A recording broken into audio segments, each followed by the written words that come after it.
ភាគពីដែលបងប្អូនតឹងរងចាំបានមកដល់ហើយរឿងជីវិតស្ត្រីមេផ្ទះណាបងប្អូនឥឡូវនេះជីវិតស្ត្រីមេផ្ទះរបស់យើងនេះគឺអង្គុយញ៉ាំខ្មុំជាមួយនឹងកូនតែម្ដងដោយសារចេញពីធ្វើការមកណាកូននេះបានរកខ្មុំបាន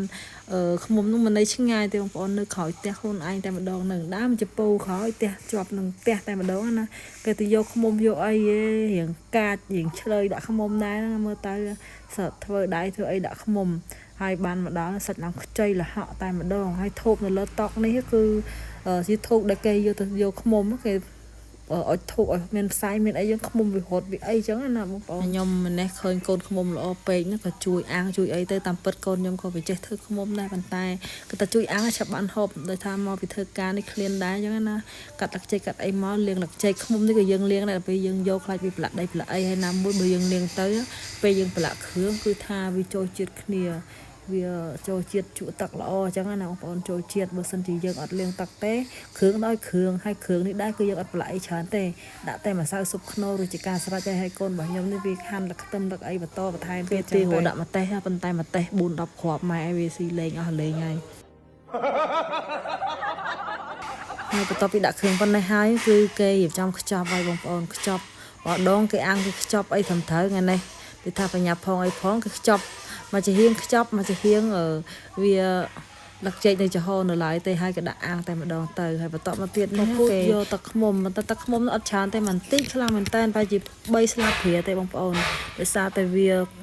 ចេញកមួនចេញអីអស់ទៅវាចាស់អស់ហើយអញ្ចឹងណាហើយចំណែកស្ត្រីមេផ្ទះរបស់យើងក៏រៀបចំទុកដាក់បោសសម្អាតដែរប៉ុន្តែមុនបោសសម្អាតនេះងាកទៅឃើញផ្លែទឹកដោះដែលបងអូនទិញឲ្យក៏យកមកចិត្ត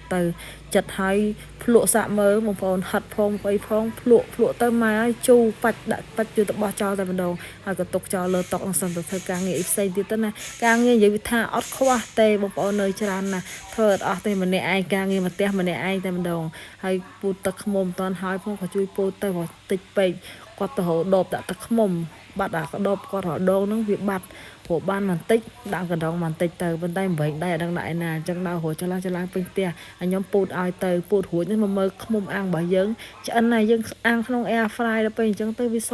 ដូចយើងអាំងនៅលើចក្រានខ្ជុងចក្រានអីប៉ុន្តែខ្ចីល្អបងប្អូនឡើងខ្ទិះតែម្ដងយកមកហិតឡើងឈ្ងុយលឹកចេកឈ្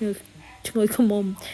ចូលសំឡេងយូរទៅជាប់សំឡេងតែម្ដងស្ត្រីមេផ្ទះរបស់យើងនេះដាក់មួយម៉ាត់ទៅនិយាយវាឆ្ងាញ់ខ្ទិះពេញមាត់ហ្មងបងប្អូនឡើងនិយាយថាខ្ចីល្អឡើងលហក់រហួតហ្មងណាដាក់មួយម៉ាត់មកក៏ស្រែកហៅកូនស្រែកហៅចៅមកនេះមានចៅទៀតស្រែកហៅកូនអត់លុយដាក់មួយម៉ាត់ទៀតចាំមើលមកអស់លើហើយចាំមើលកាលមុនអត់ចេះហូបទេកូនខ្មុំចេះខ្លាចចេះតែញើសថាវាដូចតកៅដូចអីតែពេលបានហូបម្ដងនិយាយថាញ៉ាំបងប្អូនអញ្ចឹងហើយថាកុំឲ្យសាកតែសាកទៅវាឆ្ងាញ់អញ្ចឹងថ្ងៃក្រោយចង់ញ៉ាំរៀងពិបាកដែរហ្នឹងអាសត្វខ្មុំហ្នឹងមិនមែនថាជាតែមានដាក់លក់តាមតូបតាមអីទេយូរបានហូបម្ដងហើយរឿងស្ត្រីមេផ្ទះរបស់យើងភាគ2នេះគឺសូមស្លេះតែប៉ុណ្ណេះសិនបងប្អូនចាំតាមដានទស្សនាភាគបន្តនៅវេលាថ្ងៃ